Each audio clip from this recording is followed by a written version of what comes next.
na ono train or a prostitute or boba sibra na wonya kokodro agira wo confidence wo faith say nipa na wo ba be fa na de na kono nko kuno ntimi nya no he obekwa asa aba na ko obiri po yenya sa gidie no wonya memu a kienya sa confidence ni faith no wonya memu say obetimi aye ne waka no ye benya gidie wonya me asem saa se ne waka no wo be ye eye nyame na akanti obeye wo kotena aeroplane mu a wo wani da so se pilot no enkokun wo kotena trotro ma na se taxi mu a wo wani da so so de wo bekwa kodru na onyankopon na wontimi nyini ni sa obrempon enso gi ni pedi onyankopon na wontimi nyini ni se wo se wo runya wo rempa wo da no eye no kore onyankopon na wontimi nyini ni se wo se wo do onyankopon na wontimi nyini ni se wo se akodie bi e besori atia wo no enyina ti wontimi nyinya me ni sa Utimi nyinya minni saa nipa wonhu ne tirim so nyankopon da ne tirim podi kire wo etimi kire wo na omo kura obrempo omo join the kingdom of darkness no jo omo ji Satan di omo a omo ye agent of darkness no onim se wo pese wo se wo Satan bebo na na se obi a ono pe wa se wo no okobo udua anase bia wo malam bi wo ani da so obenyawo na onyankopon na wonyini ni so obetimi asira wo father of spirits yanyini na semuni eti prayer ba kwa mede ma wesese obi abone se ka kire wade se wade mi pese mi hu na mi ji wudi mi pese mi shiawo mi pese mi hu no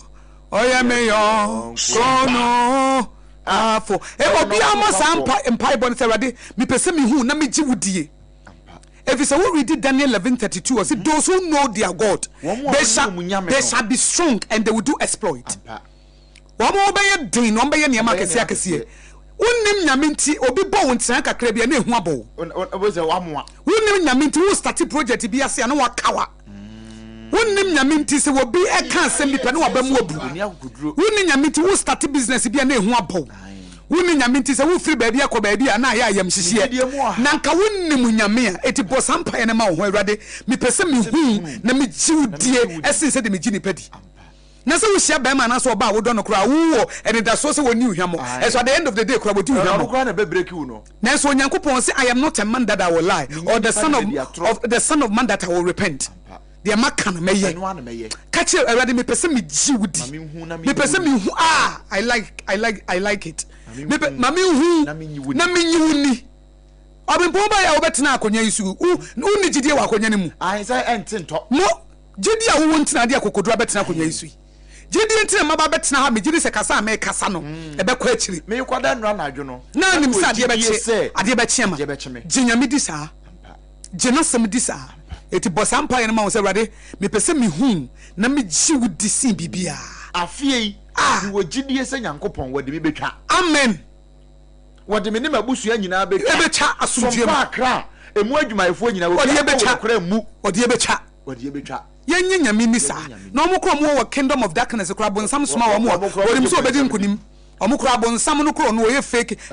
o use fake powers no kro mo ginidi na nya sunsum nyina awura sunsum wagya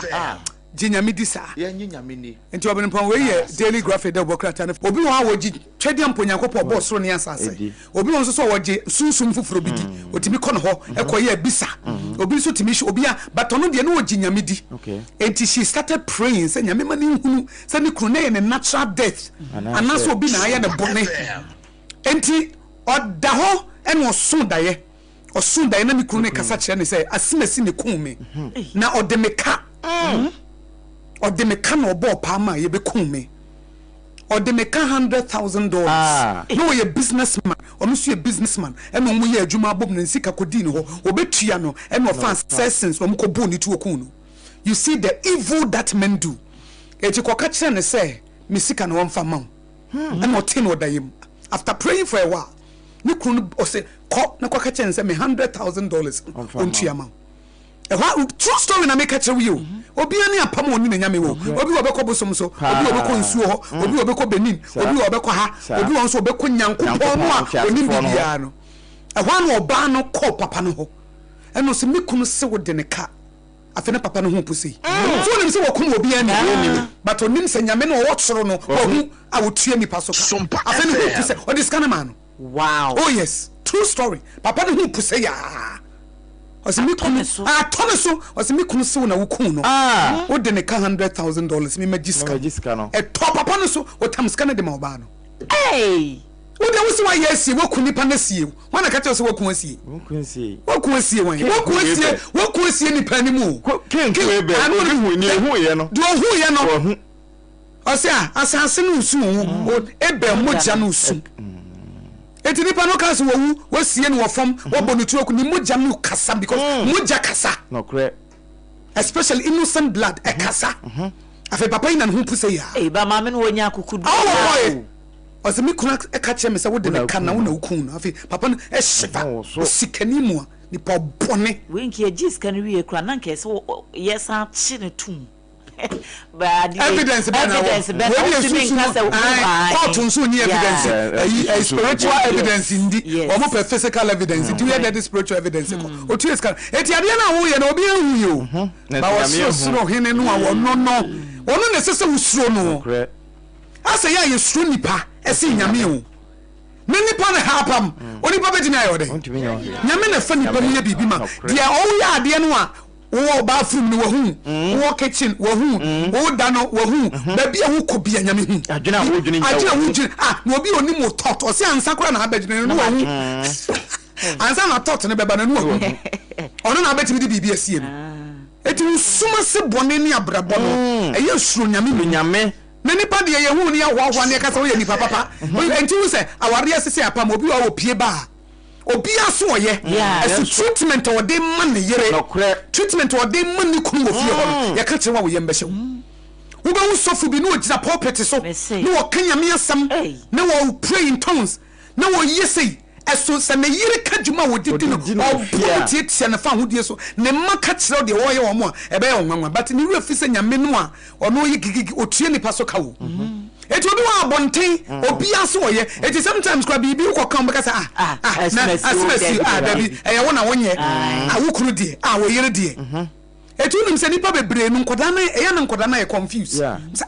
nya be papa na tina wa wo kasa do yonko se wo hu enya papa na se but wo bedru fia chese ro si bu me maame pese me maame si di me papa atem eti e den na wo pia eti sa hypocrisy no nya san na nyachom no eno e confuse nkoda no turo sa koda no so be pretender because owu de onye oba bi catch sister ko say ye kwa sore mi kuru ye dikin ye kwa sore no tam mic no kasa mitimi ye di wala me he no osi otimi ye di no show say ana ba fara almost osi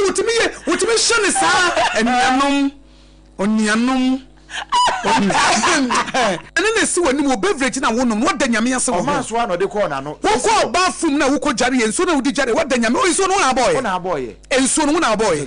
wo da nyame ase wo ho ahode a wotimi ko a wo de ba wo da nyame ase se wotimi ko trotro no wotimi trotro na wakwa kwatem no wotia 10 cities no wo da nyankopon ase wo ho ntimi amfro trotro ni bi wo da nyame ase ma wo kunu wo da nyame ase ma wo re wo da nyame ase ma wo ma da bia na wo bo masobo ena nkoda me wo mi obi te mountain watena ho 40 days ade ya wo pa wo ba what the nyame asen koda mienu na nyame de acha wo wo bi ti mountains wo so opaware wo nyame ma ukunu ma wo yere wada na say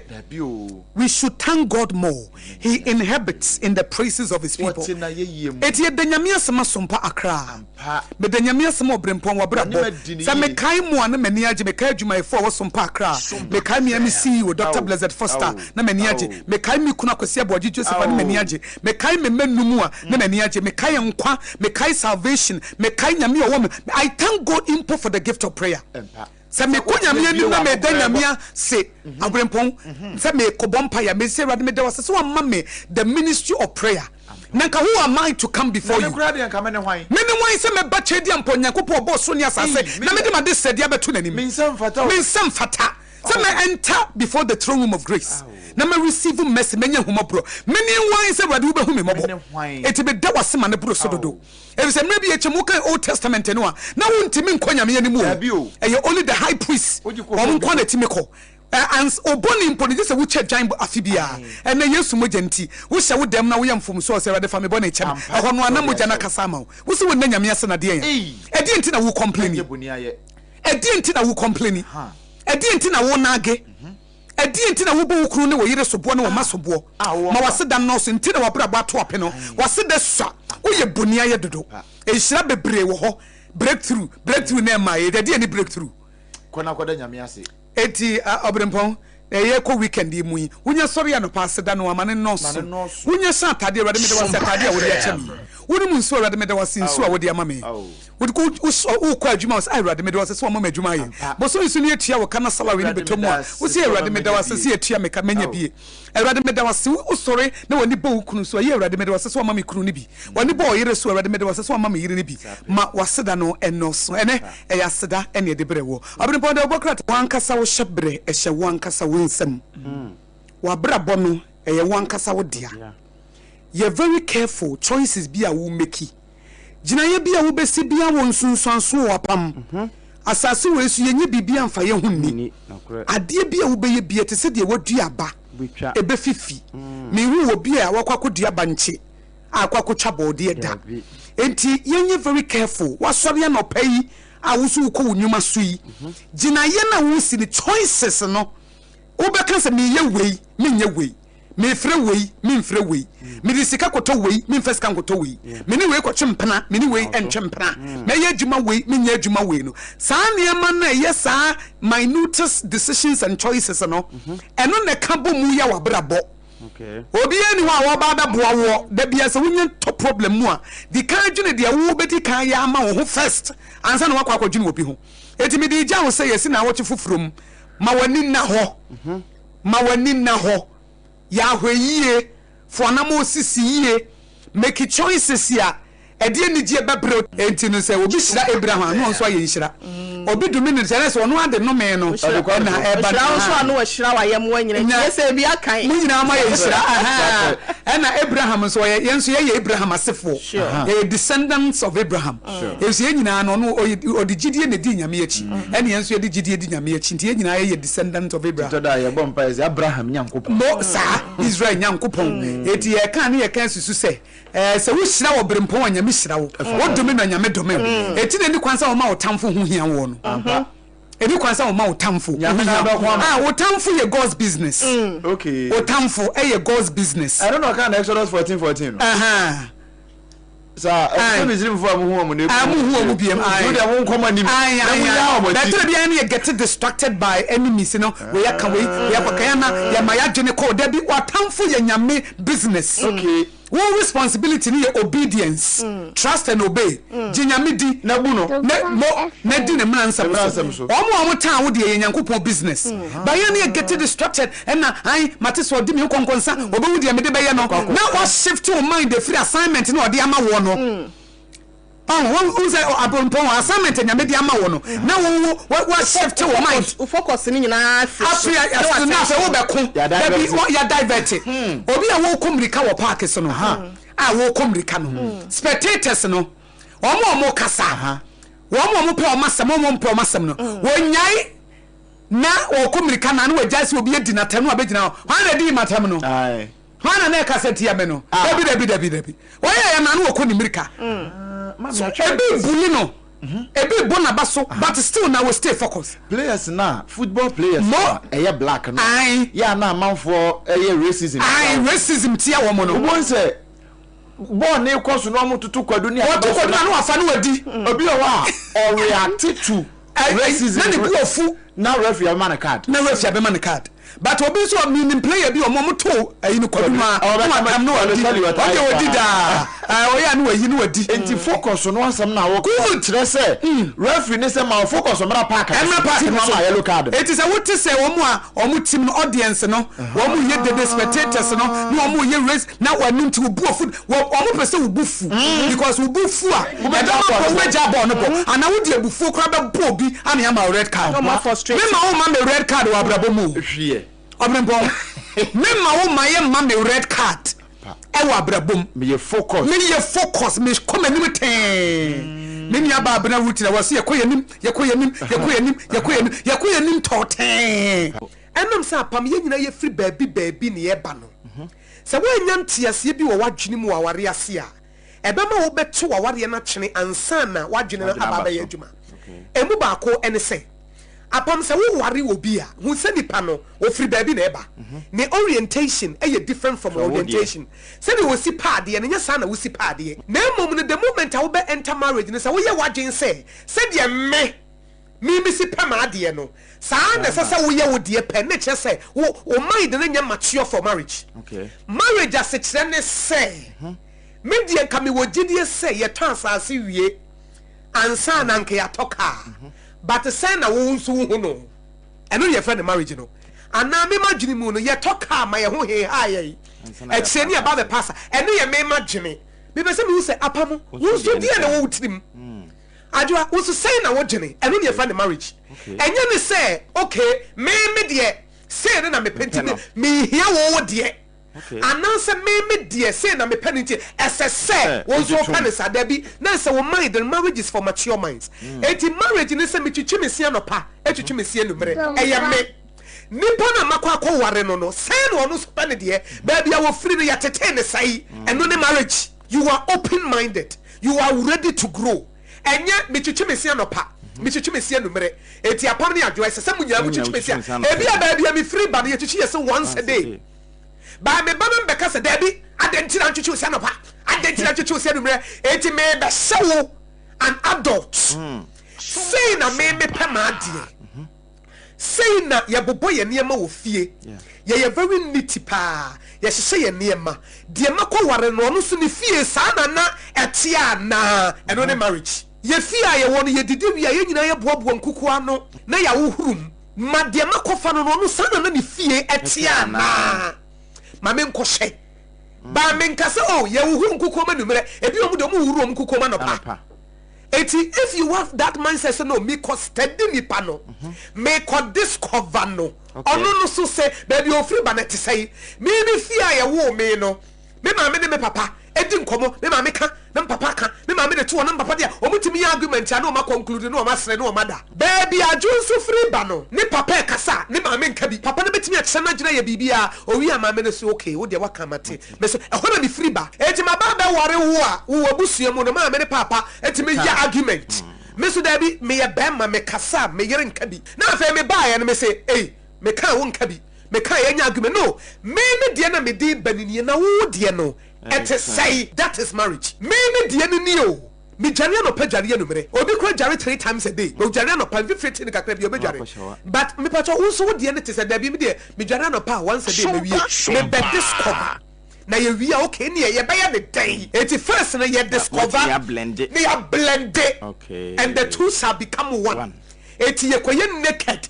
me koye naked say the me see me niema me dru fia me me mpaboa na ma wo horo ase e say me mpaboa ye fie de ko wura dem ba wo de da bia wo fie no mo pon ya mo wura mo de mpaboa fie ni gira e wura bedroom ho eti me dia me de bani na say na Apam so ye wo mo de say na adwoa mo ye wo mo de na by all means na ene wo de na mfa eti okay e kwan ba ne ye be fa so a ye be dane dane ye ho eti say impo de to so mienu me hu sa wo de na me de na mfa wonti me nhyame Emma obi am ye adult amatena we mu betutu me say once a day for 25 years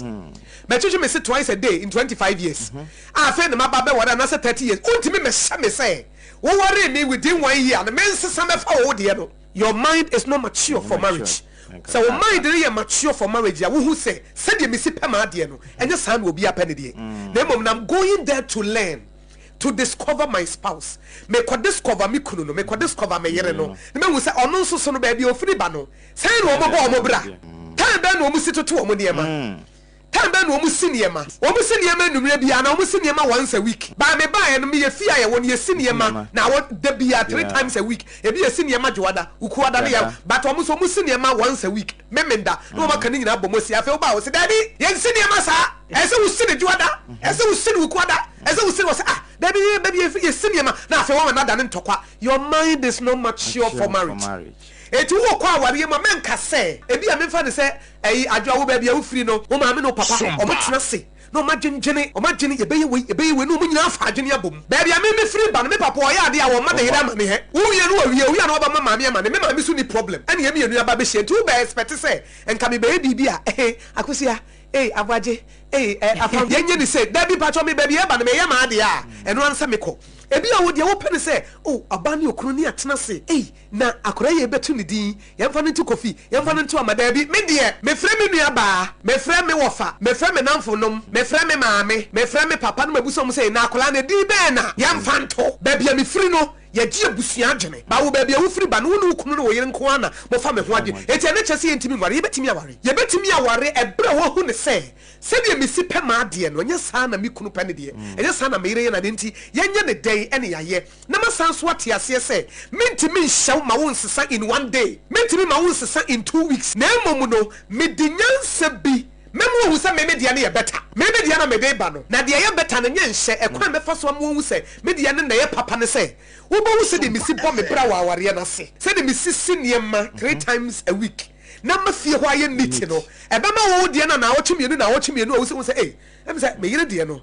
ka na wo sha se esua ebe ye wo fe se de me yire pesen ka ye mienu ye tena se na nka ye beto akora de na ye be bibia na nka ya kire ya adwene no me se no ayi oba ye die ya na ma frɛ me na me na ma frɛ we ase no ase me ton me hododo ba de me meye me hu na be ma me wo die na wo no me fa na sa me mfa ba bebre no an die ne se o be se no wo be se ne kunu no wo be se ne yire no ye adult no wo be ye te se de wo no ye dey opɛ eno na di divorce bebre aba no me ne wa ware na se ena me hu tome ena me kunu kan ya no de ato ade wo expect de wo e di na wo expect ena me yire wo expect de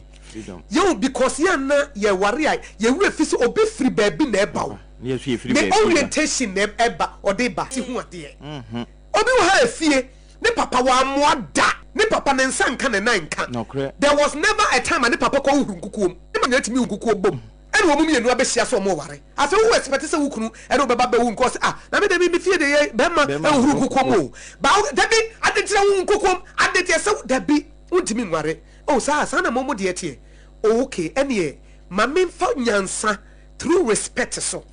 sa wo your ba wo the respect ne ana na be ma no na wo de adane dane ama chire be na kono se o ma me no papa de na ye kama no ko mefa bi ene ye be ma nso obetimi afa odo so akrokro kasa de pampre nso ama oba na be te se de na ono pe no but ye mpese be ye sa adwuma no oba na mpese obebre ne ho ase na obe anna ni kunu no kwapem se ni kunu be ye de ono pe be ma no so mpese obedo oba no kwapem se oba ne be ye de ope ba nyame ye nyansafo etu read Ephesians chapter 5 what chere say de be wura ama de wo pe na wo gidi seye no ebe ko be ma na komam ebe ko oba na komam no be ma no man respect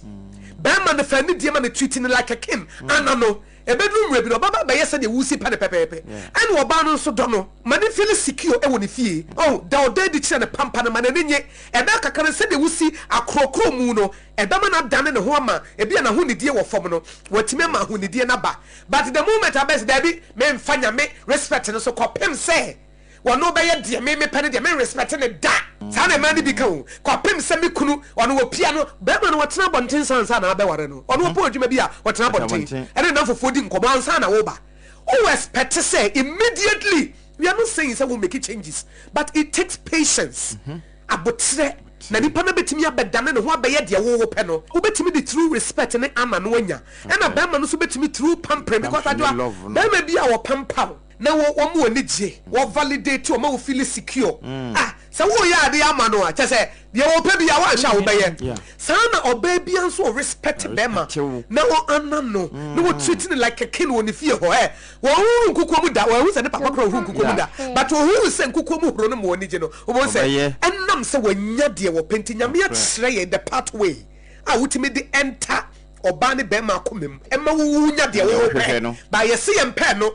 nipa ne nya de me panwie ansa na mabaye de ehia no ba ye de ehia ansa na ye de fata de ehia ne se fa respect ne ana no e fa ma be ma no even though he is not doing what you want fa odono ene pampre ne ne anigie no fa ma oba no even though she's not doing what you want na enumu no ena de wo pe no e be ma god bi e wo ho ntetie bi enye ade bi odi free ba bi oba na enye ne yetimi abupu na pre no na wo de na ye better no no ababa be fa if say niema nyina be dia dance say wo de re da ye ebra wo di nyansa no odo ene ani die kan wo tie nya ne saa ebetimi abo fi say onye de me pe ema me enye de me pe no wo ye na me yiri woni ne huni na me kunu wotena bonten wo ya ade a wo mama mane no eye ba bia wo firi ne ntete no onye ade kwan kan kire obi da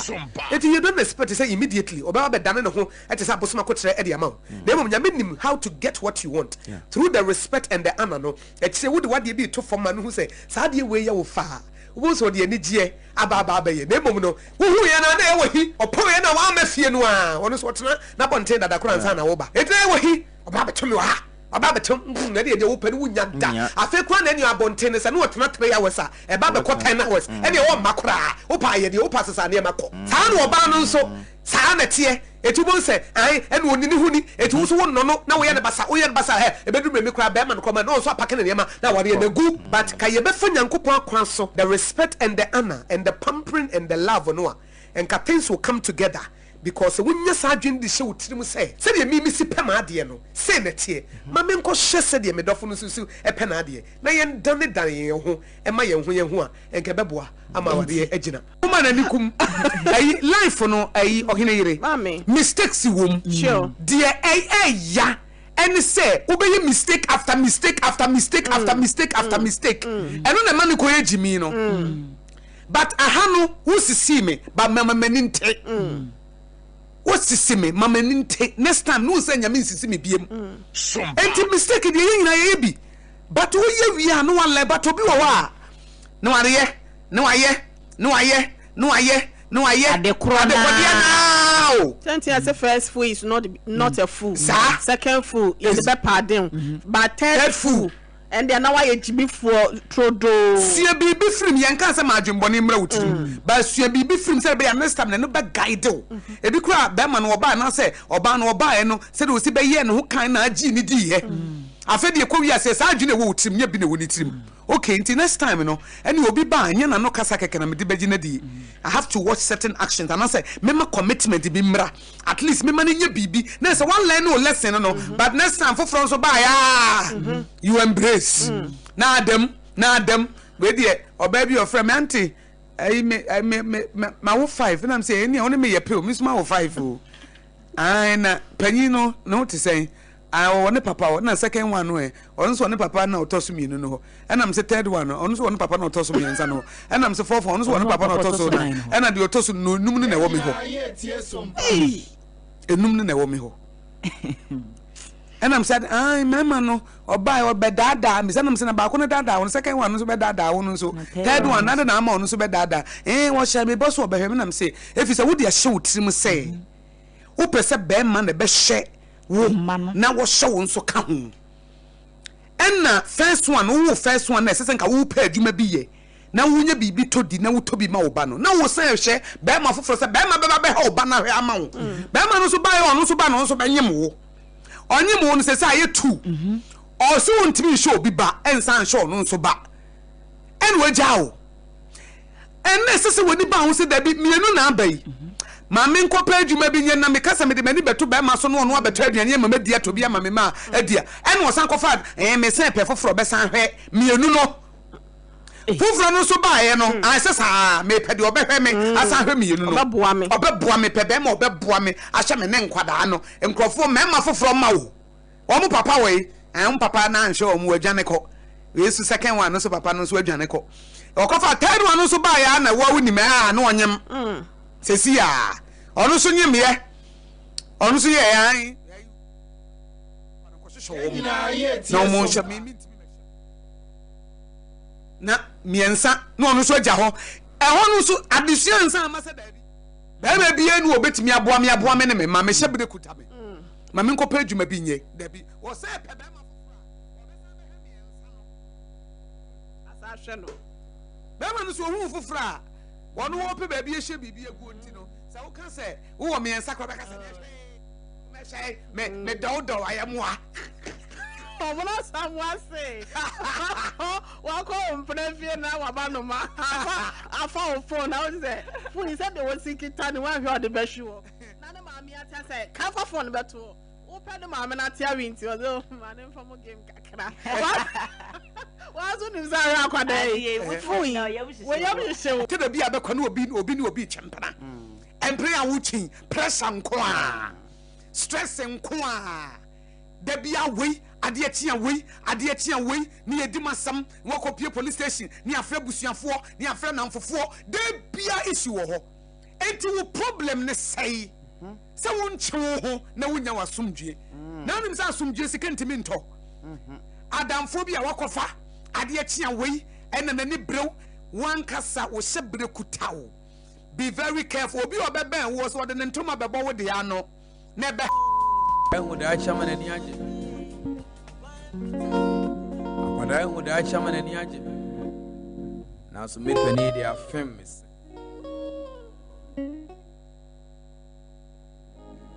na so ai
and then what they are buying me to you. My free me, man, my young fire. My Asem open. You see, tsunami, I'm sorry, pa. Bringing some money, try me photo, and some mama to feel. Let me swat you one, I miss a popo. I want to need hobby. That's our friend, I was your son. Come into for said, Jainunia. I'm rebeting your sanity. I can't remember.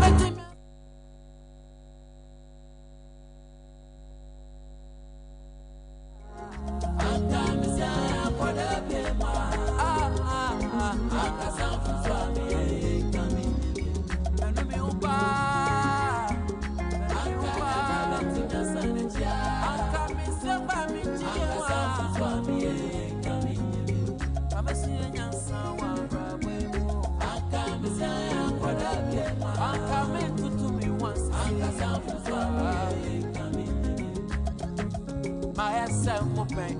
If I approach no na mi so. Nansu krobi ani agenti. Manyanja padi bia wo fie o. Na menyi do mi pani fie so.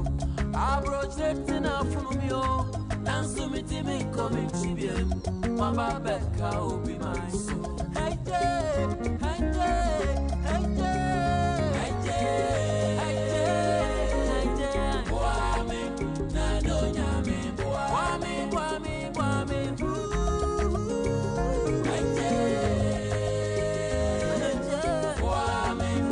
do nyame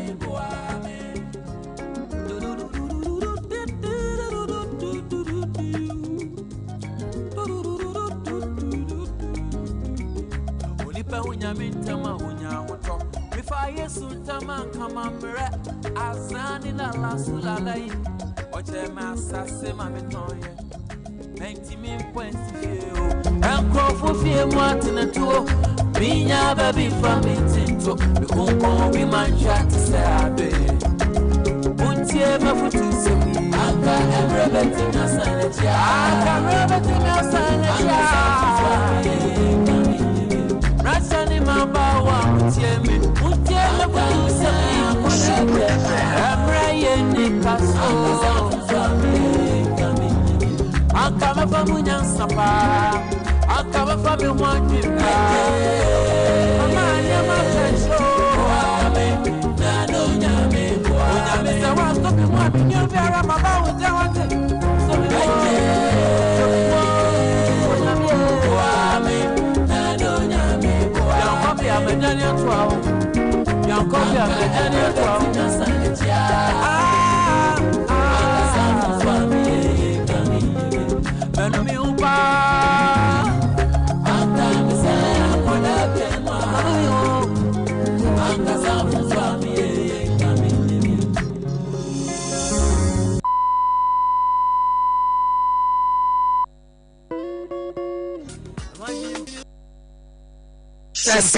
What the Onyankopon no kro boy no apam won hyeyen what the pam my said the wo pe na wo beye say Nyankopon de wo pe ama said the wo pe na wo beye wo ye dem obi e betena wo so te say ponko aye ride no wo mu obi be hye wo so te say ponko aye ride no asese we read Ecclesiastes chapter 4 verse 9 we say two people are better off than one. For they can help each other to succeed. Yes, nipa mienu be nante. Eso mbe boabo mo ho mo ma di nipa ne yedie be no de brewo. What the stress na brewo. Yo. Ena ma mi momo. Ena ne wei. Ena ne makodi konkwansa ya fra me. Ena asem we cut it off. Chem. Enye obi an ye endure no. Ye wo certain kind of relationship be you have to endure. Until it get better. But do do na nye bebre ye endure. Endurance no fa so bi ani so. Ye wo relationship wo endure. Na koyi at the end of the day who be this waba. Enye vain labor. Bebre na ye endurance for endurance ye ka. Yes. Endurance ye vain labor. Minia what they endurance. I am kwasi endurance de dey. What they ho. Okay. Ne wo pe na wo ye. Baby level na ye kono as say nipa ya dane aboa ye betimi ye ko anytime ye beto watchene anytime ye value nipa life biemu no bonsam te biemu ne yeduru no oh yes bonsam te biemu ne yeduru no why dey because onu say nipa kwa amani hunu ma na nani age nipa say ya na nani age eti ya be value ejapade ya be value sika ya be value sadie na nipa se nipa gina wo se wo ye nipa o de ne ye de obeso hu sika wo wansa eni monyam bi ekuta wansa ka bi a wodemu wansa eti wo drive car na se o ka fa obi e twa na ni anu o hyew obi e baba be hyew owi bi kan story bi Nigerian preacher bi na me tie no wo se no te estate bi no hene yire se wo oyisu ka efe pa ansa no obeduru ho no na security for ni na agina sal yes sir no mas yes sir na okọ anope bi okosi ne ba ne oduru ye na no ma bi gate ne ntentem that could be ene oja ne car ni so no fa ne car dada sompa ka bi aye dada wo fie ho ene o se be tu no wo so oduru security obi am competenity obi am pa hwesa ho na eba the omu ka na no mu sem se kwakwahwe akwa bi na eba ni we no ye chie ni aye de eti oduru oba ben kra obi amfi no a wo chemuko ene o se chie no hu se se mi chemu nyenye me na no omu salute mi ka na no omu salute enye me na no omo salute me enye me as a person no omo salute ka no eti na me ntika ni mu no menye nipa bia eti ye salute ejapade ba nipa de o eti ebraso ye mfantete ye massive value human being wo value human esi ejapade value nipa edi entina oba tan se ne ba ebo plate ya aso oku akola no plate no won fa so se akola no sa akoda na bo plate na plate a shefo mabo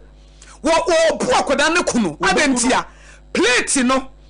wo esumbo esi akoda na ogina wo be abinsu akoda no efse edi enti na obi ne be to na tade na sa atade ne hia wo tibi de iron no kwa akoda ebu na adan ya atade na da ho no ne value eso se akoda no unim ne bo ye nim nipa suma sumbu manyam enti na ye hu nyame ani monyam no wonante nante nipa so onfa nipa nyahwe eti wo se wo hu nyame ani monyam but se wo trese nipa obrempon se wo bu nipa enko ne nipa yi uye nipa yi nyame ye wiye uye nipa yi nyame ye wiye eti me obrempon I'm very me hu de nyame pe no me are very careful how I treat people me because me hu sa de somboma me hu se wiase ye nam nya de somboma nyame ye nipa eti bi hye nipa te se de me hye nyame me kasa che wo rofofa nyame na makasa che ne rofof no se me mu a nyame na me mu no eso so be se hu nyame ye ni monyam ɔse wanya maunua wo se wanya ama me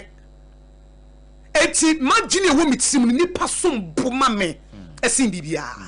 eti ze matade yesai na nipa nya nkwaye se mesika hyere me na se nipa nya nkwaye se ka ne sei na nipa nya nkwaye nipa obi prayer na ene se hiam but mu nipa unnante nipa so eti se de bia na oyare de bia na oy depressed de bia na high pressure kosoro sa ba wo value nipa nya me so be value ma de asumbu ma nya me nsumbu ma wo ena memu aso ate se nya me se okra ba ko esumbu ma no if se nya me oba asase so obewu ye nipa ntia se nipa benya nkwa. Now look at the extent se nya me ebaba be ye nipa abeje enum kwase wo fa hwan for me ene wo na wo bebu nipa nim tia you are curse ensi wo ye da wo be say si wo ye a trick na media ma wo no di nipa ni ye nipa ye or say Paul say respect all men and honor all men. Okay, Respect all men and honor all men. Wo be say wo hunyam ye ni monyam. Wo be say nyame koma watamfo. Wo be say nyame de watamfo hye wo na ase. Wo be say wo yie die ensi da value nipa. Honor nipa. Respect all men, honor all men, and no one no. Onyame na be koma. You don't have to struggle. We seek asembe koyi.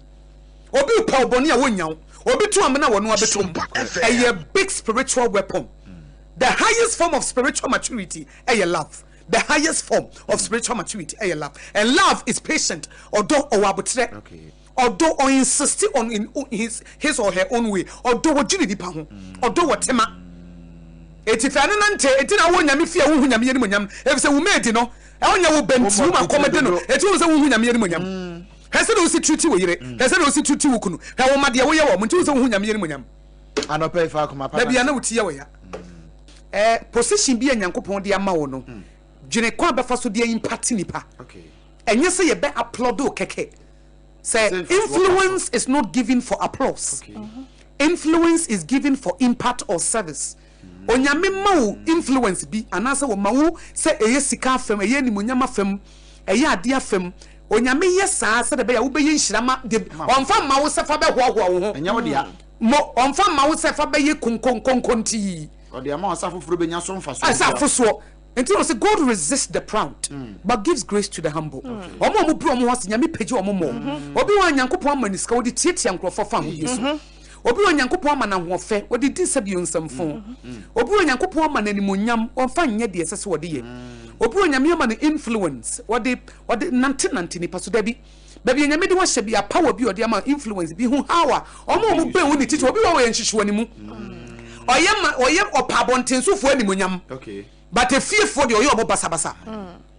obi wo ho a opabontenso animonyam.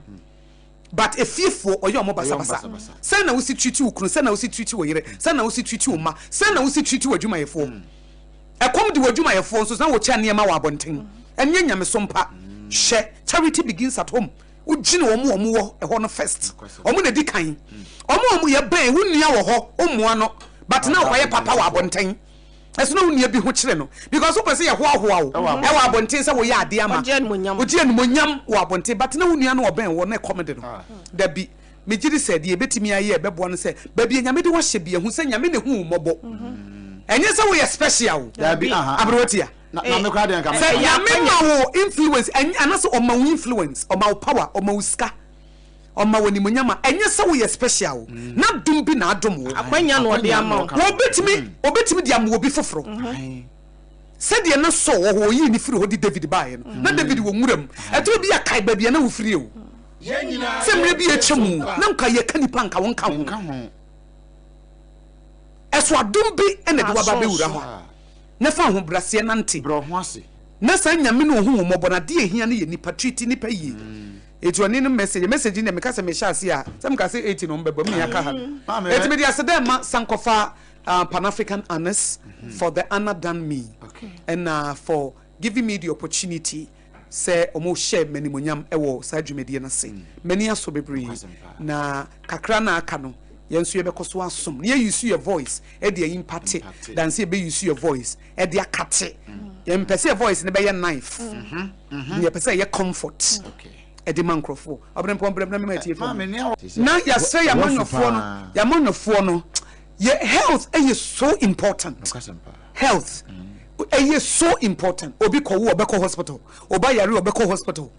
omu invest ye emomu invest wo niema hu hia asemu omu invest more awo health sector no nipa de wo hia ye mpomden ne aduane ene ba bia di uti beto dia ka nyina ye de dia wo bedie oman no nipa na wo mu nya de wo mu bedie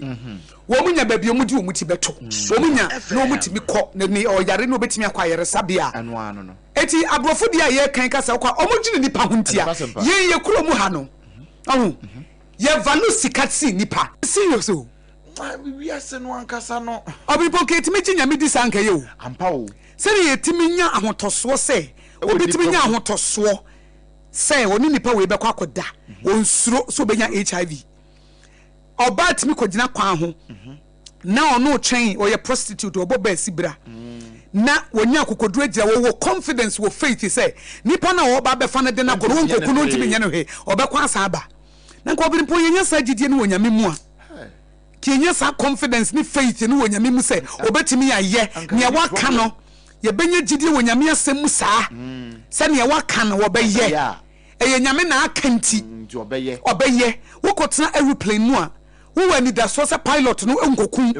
wo kotena trotro ma na se taxi mu a wo wani da so so de wo be kwakwa kodru na wonyankopon na wontimi nyini nisa obrempon enso gi ni pedi onyankopon na wontimi nyini ni se wo se wori nya wori mpa wo da no eye no kore onyankopon na wontimi nyini ni se wo se wo do onyankopon na wontimi nyini ni se wo se akodie bi e be sori atia wo no enyina ti wontimi nyinya mi nisa FM otimi nyinya mi nisa nipa wonhu ni tirim so nyankopon da ni tirim po di kire etimi kire wo na omo kura obrempo omo join the kingdom of darkness no ji omo ji Satan so person wo Satan be bo na na se obi a onu pe wa se wo no onu okobo udua anase bia wo malam bi wo ani da so so obenyawo na onyankopon na wonyini ni so obetimi asira wo father of spirits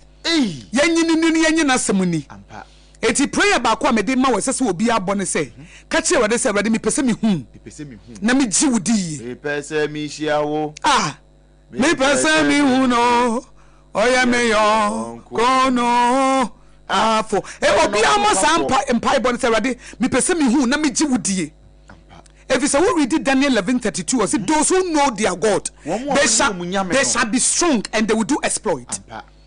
wamo obeye din no obeye niam akese akese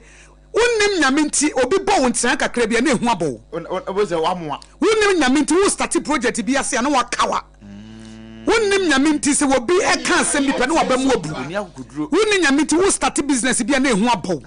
unnim nyaminti se wo free ba bia ko ba bia na ya yam hihie na nka unnim nyame a eti bo sampa ene ma wo awurade mi pese mi hu na mi jiwdie esen se de mi gini padi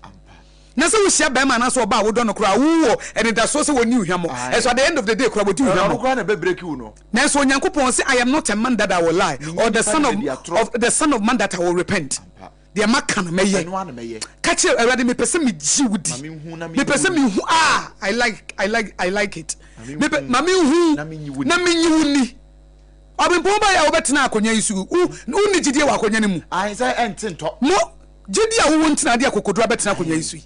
gidie ntina maba betena ha me gidi se kasa me kasa no ebe kwa akiri me kwada nra na adwo no na nim sa ade be che ma ginya me di sa gina sem di sa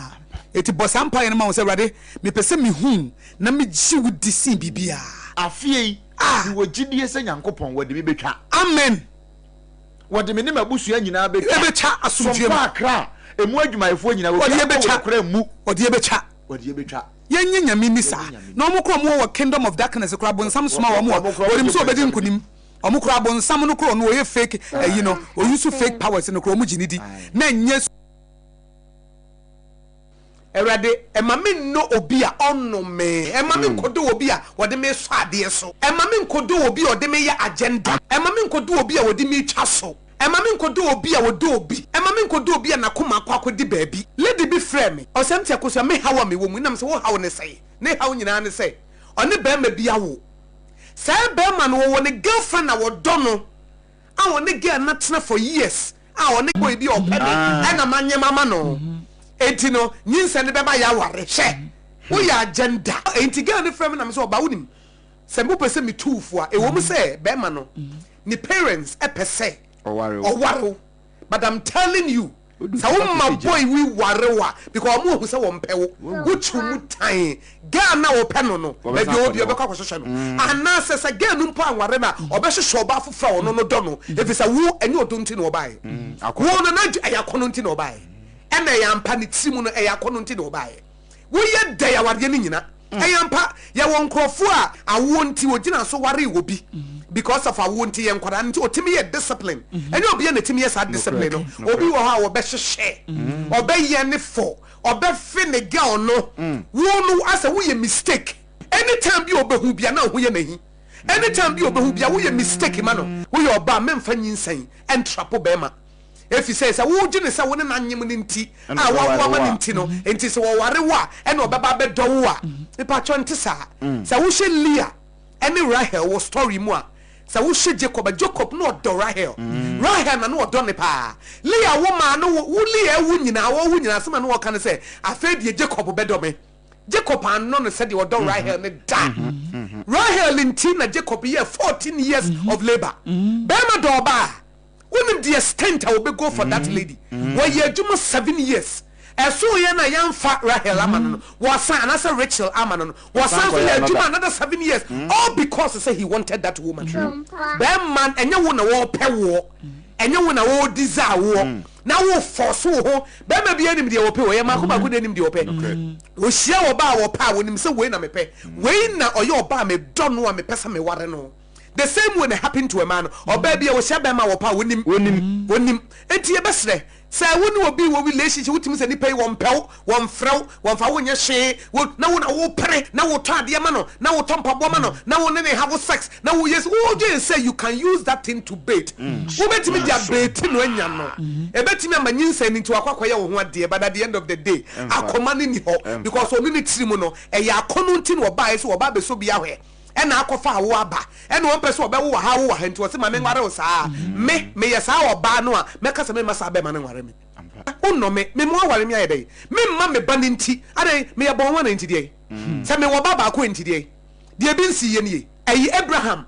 wonne ayi Hagar anwo wampam no because Abraham ne wo yi ena Sarah ka se nya metitie o yere no opam no ma ne ko ebe yese obenya bema bi obedo te se bema bi ohun se wo ye mistake bema bia na me de wo baba be twaso na nyinsan baaye na wo ani abro ne ma wo ne de ese wo ware me wo ware wo mpa na koma ni ni ho da chi wo tia oba bia na koma akodo wa oba pa jai se wo de nyinsan trapo bema no te sa wo betete wani nye da ana wo ye oba wo hia bema bi wo hia no no wo paninti no wo ye kwa bia so wo be se wo impress no wo say wo ye better than any woman obedu wa hia bema no ono no pe no a opese o prove che bema no say ono ye better than every woman bia etibe no de na ma he wo be sacrifice bibia just to say edu ko dum say bema no wo ma ba miensa won life but ono pese o prove say ono ye the better one ayi ye friend say two face dibia wona na yire ani prayer na e ma bebre wo ho ana baby mamas bebre be no e ko wi ase adwade ne sie enti eya yenya bote relationship mu no me se bompa ye ma ho ka cherade ma me kodo wo bia wonno me e ma me kodo wo bia wodi mi twaso e ma me kodo wo bia wode me ya ade e ma me kodo obi odi so bibi so me hia ba ma bia oba be ware lady ne so one ne na da gi so ma ware okay one ne na ba nam se wo paga ni ntino wo se metwen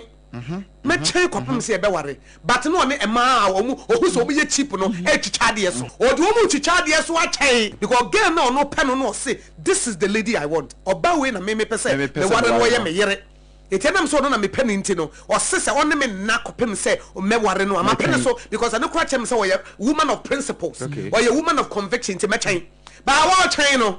wanya ma ba miensa bia wo de so ade edi musa ma no munya nipa ba ye de mu so ade so edi ye wo ma ye ware wo mu ye wo ma ye de wo mu so ade so obi po di wa ya agenda na wutie a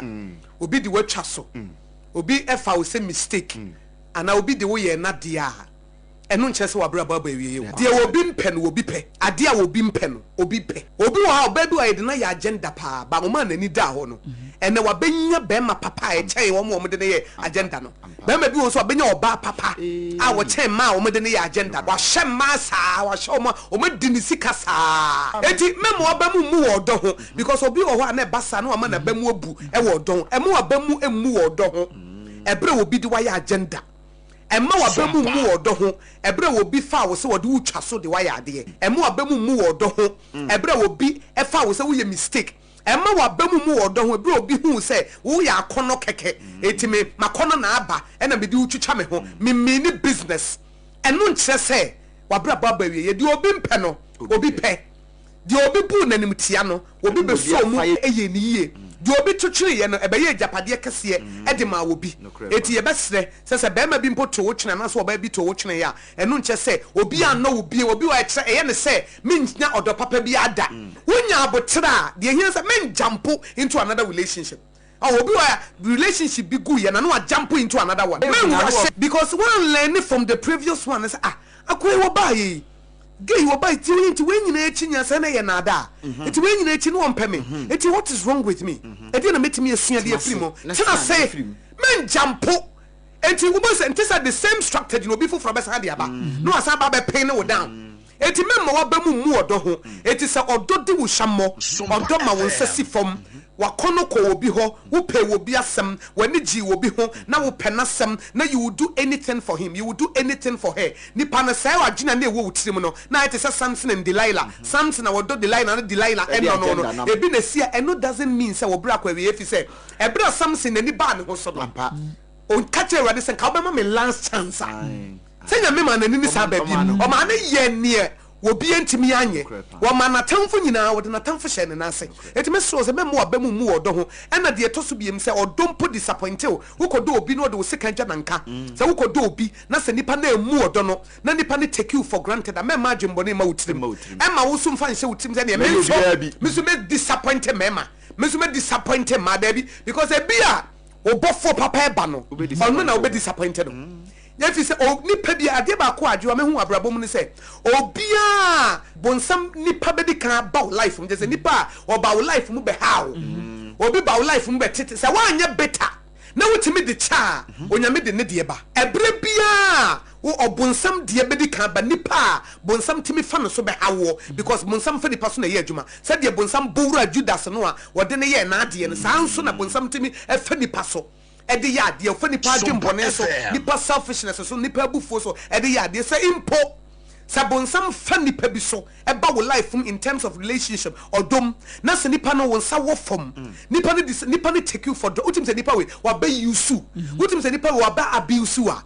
ka kire de ode foforo bi beba ye fa ne God of restoration or restore what the foforo bi beba na mom no the foforo beba just said the odi kan ye what they would check just say we bitterness efiri mu just say we offense efiri mu na mom say we wish say boni betu nipa no a nyame ntimi fa nipa foforo ma say we wish say wo ex no bibi boni bi nto no ka bi mmoni nku no wonyame onko no maduro bi ngu wo hye say wo ex husband no wo ex wife no asase mu be pai no wo kwa wuram na wuram a eno de nyame mfa na de ma efisi onyankopon hu say wo unforgiveness wo bitterness wo offense wo mu a wontimi ma ho na mom say wo release nipa no wo release wo ex boyfriend wo ex girlfriend no and say wo release wo ex husband and wife na wo mistreat wo abuse wo di woni wo tete wo say wo gie mu na ka say rade de ma famu ni me de ma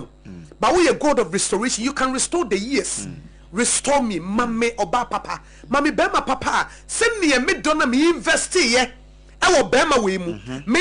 don't me invest or bow women and answer banner. Who said the Nipedian and one which my obese media about papa or my life? Oh, I job obey. If you say yes, the Udiana and one which a principle, you can go to God. You know, God is a just God. Yes, a friendly judge of all. You can go to God already. Mishia Bema Mishia about Medemakuma, Medemagine, Medemi be a medono, me sacrifice a mano, me give we Medemehunina mano, Medoni. But what the bonine triameka, but the mediano, Mamincha swaba, and Mamma Branyaqua, ma obifu fronso, and medomesa, ma obifu fronso me huamesa, mobifu from a crocromesa, mobifu from Freddy Jimmy Remy, if he said, no, me dia, it's Maminchano, it didn't know I am a bonnet, my Jim. Jim won't come bio, and I will know our dear Baboniam and one father dear, media come papa near Jim Papa Noa, Mediba relationship, ma obisu medomesa, Adwa, when Yankupono, just God, no. sa aba papa na wudua wo nipa bone for life mu no obema na so obi life mu if is a tore bi enye ba bia wudua no eho no a na wutwa firi ho e tore bi enya metimi ma wudua wo ba bi na harvest no every ba bi aba the harvest can come from anywhere wobetimi ayo obi papa na papa ye na firi obi foforo so e na e bia nipa na wo ye ne papa ne ono a na be hira wo enye ono a na be ye nhira ma ba nya metimi de fa obi so e de ma wo ntie ne memu abamu mu e wo do ho e ma abamu mu wo do ho kra se odo ama won se si fom se odo edi wunya na odo de awreho die brewa ka kire wade se nam se wudua ye nti wo ma wuntwa God of restoration, God of restitution, God of recompense no obi make sure say obi foforo beba obeye sa de na ma wuntwa serious o we are se no ankasa no obi pocket me chinya me disanka ye o ampa o se ye timi nya ahotoso se obi timi nya ahotoso se oni nipa we be kwa akoda onsuro so be nya HIV oba timi kogina kwan ho na ono train or your prostitute or boba sibra na wonya kokodru agira wo confidence wo faith say nipa na wo ba be fa na de na koro nkoku no ntimi nya no he obekwa asa aba na nko obiri po yenya sa gidie no wonya memu a kienya sa confidence ni faith no wonya memu say obetimi ya ye ne waka no ye benya gidie wonya me asem saa se ne waka no wo be ye eye nyame na akanti obeye wo kotena aeroplane mu a wo wani da so se pilot no enkokun wo kotena trotro ma na se taxi mu a wo wani da so so de wo bekwa kwakodru na onyankopon na wontimi nyini ni sa obrempon enso gi nipa di onyankopon na wontimi nyini ni se wo se wo runya wo rempa wo da no eye no kore onyankopon na wontimi nyini ni se wo se wo do onyankopon na wontimi nyini ni se wo se akodie bi e besori atia wo no enyina ti wontimi nyinya me ni sa wotimi nyinya me ni sa nipa wonhu ni tirim so nyankopon da ni tirim po di kire etimi kire wo na omo kra obrempo omo join the kingdom of darkness no ji omo ji Satan di omo a omo ye agent of darkness onim se wo pese wo se wo Satan bebo na na sa obi a onu pe wa se wo no onu okobo udua anase bia wo ko malam bi wo ani da so so obenyan na onyankopon na wonyini ni so obetimi ahira wo father of spirits yanyini na semuni eti prayer ba ko amede ma wese obi abone se ka kire wade se wade mi pese mi hu na mi ji wudi mi pese mi hia wo mi pese mi hu no oya me yo kono afo obi amo sampa empai bone se wade mi pese mi hu na mi ji wudi if you say we read Daniel 11:32 or say those who know their God they shall be strong and they will do exploit wamo be din no be niam akese akese wonnim nyaminti obi bo wontra kakra bia na ehu abo wonnim nyaminti wo start project bia se na wakawa wonnim nyaminti se obi e kan asem bi pe na wabamu obu wonnim nyaminti wo start business bia na ehu abo woni nyaminti se wo free baby akọ baby a na ya ayam hihie na nka wonnim nyame a eti bo sampa ene ma ho awrade me pese me hu na me jiwdie esense de me gini padi na se wo hia ba ma na so ba wo do no kra wo ene da so se woni hwamo so at the end of the day kra bo di hwamo kra na be break you no na so onyankopon say I am not a man that I will lie or the son of man that I will repent the makan meye catch already me pese me jiwdi me pese me hu I like it me mami hu na me nyiwuni obimpo ba ya obetena akonya isu uni jidie wa akonya ne mu say entento mo jidie a wo ntina de akokodura betena akonya isu jidie ntina maba betena ha me jidie se kasa me kasa no e be kwa akiri me kwada nra na adwo na nim sa ade be che ma jinya me di sa jina sam di sa eti bosa mpa ene ma wo se wrade me pese me hu na me jiwdi sin bibia afie wo jidie se nyankopon wode me betwa amen wode me ne mabusu anyina betwa asomdue ma akra emu adwumayefo nyina wo kra mu wode betwa yenye nyame ni sa na omukro mo wo kingdom of darkness kra bonsam soma wo mo wode mso obedi nkunim omukro bonsam no kro no ye fake o use fake powers no kro mu ginidi na nya sunsum nyina awura sunsum wagia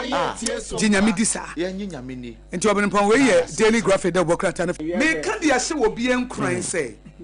menim baby a wo a wo tie me ebi a bibia to mesre wo ubesu osu ne mo wo yansan so de bi mo ate menim say o boyfriend bi na eja wo girlfriend bi na eja wo wo kunu bi na eja wo wiri bi na eja wo wonse wonum bi na asori etia wo wodwuma yefo bi na asori etia wana wo boss bi na asori etia wana de yan wo maami bi wo nua bi na asori etia wo me pa cho se wo donyame na ne bota ye nti ne wafrɛ wo a onyame nyansa ano odi efi se esum ni ho a kanea ba wo behu ye te ha yi se kanea wura ha kanea se kanea wa ha kanea nem enyera but me yenum kanea no na ha yenye sum sa ha yesum na kanea pie wa wo hu kanea no eti nyame wa ye kanea eti obasum or penetrated through darkness nyame ye kanea eti wo hu na ni monyam this is sum ba esum na yi high to me ni pie eti dia wo famu na ye sum but enum na nyame ye ni monyam be koso afam because esum na watomu no empaba esum na eda abasabre no eho ne nyame be pie heartbreak na abasabre no betrayal na abasabre disappointment na abasabre disrespect na abasabre enimtie bi obi ebu na abasabre eyesum. Okay. Nanka wo betam de ato nyame nsam wa obe penetrate through the darkness. Oh, the kanea better. Ama what the enemy meant for your evil. Obe working all out for your good. Me say wo nkran de ato no men kan say da fom. De ato na heartbreak no ya. Me di na akofa ne ba ofie no oni wukuna da no ya. Oh, men kan say nye ya. Wadamfo na wo boa ye ma ye fa na adwuma na wakotwitwa wo nanti ama wo ye yi wadie no ya. Men kan che wo say me ka che wo say ye easy na me boa. Wo assistant pastor. Wo boss of panyin na wote source of panyin ne oyere ada no na nka wodi akoma papa na nka esum source of panyin ba wote ya no source of panyin ne oyere ada me pa cho me underestimate wo pain no ma me na wodi ne ti na wodi wakoma mu ne wagire mu nyina ne akoma fan eta na chi na wo boa no wo pese wodi yi na ma me ne cha trode ato so na ya pam wo frifie ho no me nka nche wo said that from obi ka che wo said that from anani parebo. I'm not saying say easy. Adwuma mu no obi akwakodi hu konkonsa obra woni mi se de wo ye ne ye no men kan che wo se de wo fa mu no eda fam kra wo kunu wakonya side chicken to wonfa wonye hwe men kan kire wo se enye ya pa wo yire na afa ya ho akire wo nka wo hia ne mo a na wo se wo gya wo no me ka se enye ya na enye ya na mo mesre wo se memfa mma obi anka wo de manyame maame a efisi wono no se yemfa ye dadwe ne ye hawo nyina nto no efisi wo me pato wo nyame bia wadwene wo hu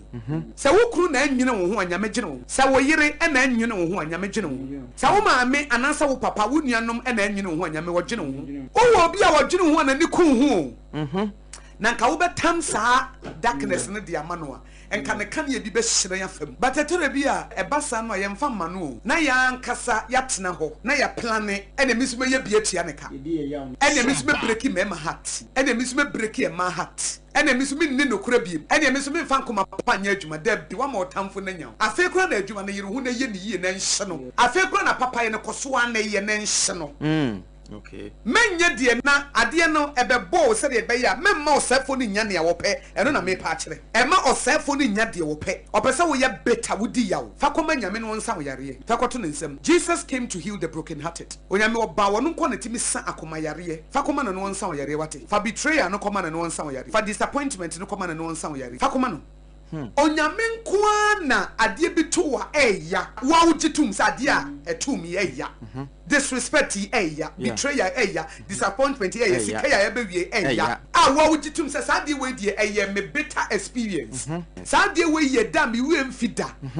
nyame nko na ude sa ade ne manoa otimi ma ebre bi so na waka se eye se sa de ne to eye se sa de ne to me emfa ho ne yawo de bre wo nyina no na me secret na me ka kire wo ade bi ato wa eya ti asem na me ka no unfair treatment bi a obi di treat wo ahyew pa ahyew aye wo ya wo kunu bi ogya wo ya yakofa wadamfo wo yire bi onu wadamfo dai ye oba bi a wo free mu wonua bi ofiri mu maame bi ofiri mu wadamfo pa kokyicha wo nanti nipa bi a wo ye ne papa wo de boni tua wo kan se wotimi nya akokoduro de komanyame na wa anya beta na wotimi de nipa ne boni che no you are not better wo de a che no a okay I'm telling you mark it on the wall onyame wo de manu a che no ebre bi beso amo aka kire wade se meda wase sa wo man sa de we to okay sabre na to wo ne de na ya eti wo nka da bi wo beka sanye onyame na mema biblical example okay onyame na wo de sade ne mana sade na ya no a time is coming wo besa ko to dwanim na wa sa da na se yes o ma sade ne bae Meda was say my betray me. Okay. Meda was say my di me ho konkonsa. Meda was say my disrespect me. Meda was say cheating way by. Meda was say betray. E nyame nko na timi ma saa de no. Wutimi sa beda na se wo ho. Oil prophetess. I'm telling you. Who beda na se wo ho. Say nkrofo na asori ni bia nka because we odi.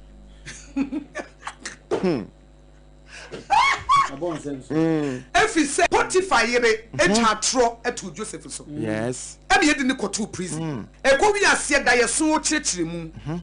Ye be ye the prime minister. Nokre. E ko mo be ba woni na nyame di nyansa ma no. E ma ne preserve wo mu. Ne nuanom mu e wo ahokyere mu no na wo ba ye. Yes. Wo mu si omo pa na che wo si munyai. Munyai. Yes e ba sa. Yes e ba sa. Ti na mo dwene sa mo ye me bone no. Na nyame di be ye me yie. Said the bay me preserve my life ama etire nyame ma me di kan wa efisen kamo anyimi ama be pie wo Egypt can aduane ehwe ye di kamo nyina na kom de ai ono a nyame nko na timi ye nsa nyame nko na heartbreak bi ana na ohie ebre bi be so am look back na wasa ko to do anim na wada na se wo heartbreak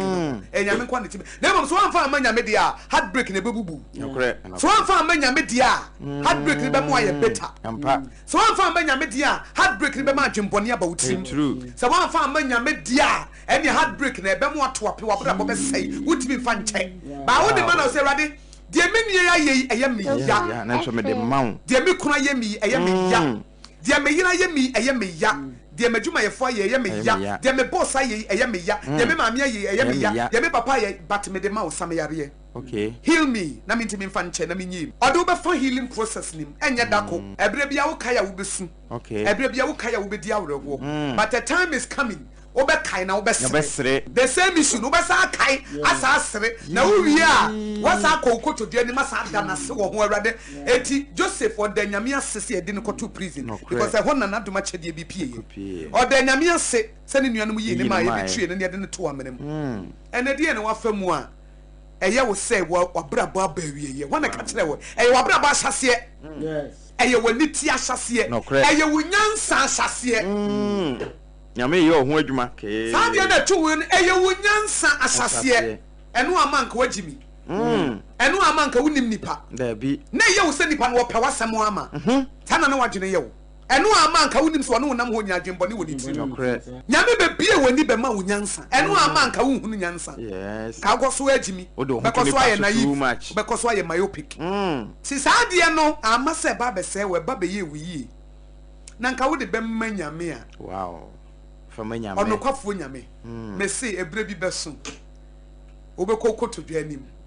Erade me da wasese wo ma be ma ni jame me da wasese wo ma wo ba ni jame me da wasese wo ma wo betray me me da wasese wo ma wo di me ho konkonsa me da wasese adwuma we ebo me da wase efise eno ne ma me hunu nyansa eno ne ma me hunu adwene woni pa ni tirim na ka be den hu adwene woni tirim ka be den hu ne mreye e bai na ma wo nyansa na wo de wana mo asisi ye na wa hyehyɛ wo da akye ye am wa hyehyɛ wo da akye ye ne ma hwe gwa na hu ne hyehyɛ sa okay ba wan fa amanyame a saa de no ebe mo wadi ya wo okay ya na still obo asan fu na adwembone kura so asa ba wuti na pressure aba